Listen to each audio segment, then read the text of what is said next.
CR101radio.com, podcasts, and more. Our Psychology and Psychiatry Scientific. This is R.J. Rushdoony with a report on our threat to freedom. Our psychology and psychiatry deserving of the classification of science. Is psychotherapy valid? Is it a genuine method of healing and understanding? Quite obviously, some people have a great deal of faith in psychotherapy. Increasingly, public schools have staff psychologists or counselors trained in psychotherapy. Some doctors recommend psychotherapy for mentally troubled patients. The Veterans Administration and other civil agencies rely on psychotherapy. Court-ordered examinations of criminal offenders are an important part of many trials.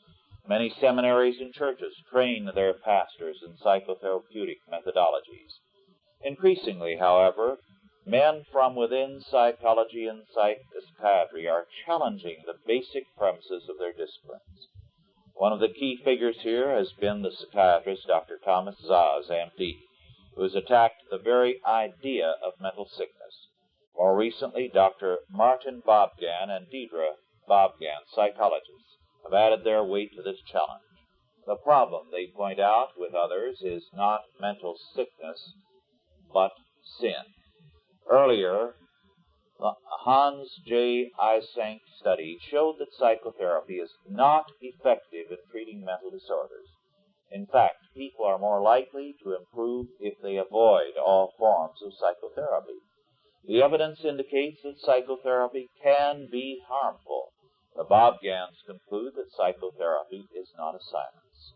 Jay Ziskin, a California State University psychologist, in discussing psychiatric examinations of criminals, has said that such a diagnosis is more likely to be wrong than right, and it is most likely to be wrong in trying to determine the mental condition of a criminal at the time of the crime.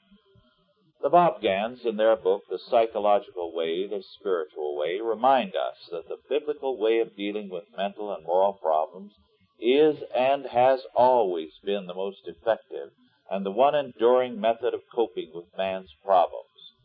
Except where physical diseases create problems, thus calling for medical relief, man's problems have as their cause a spiritual or religious problem. To seek relief from a moral problem in non-moral means is to aggravate the problem.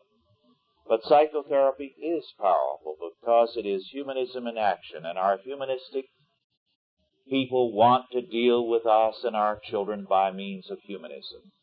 Psychotherapy is thus an alien plan of salvation and an enemy to Christianity. R.J. Rushdoony on Our Problems and Freedom.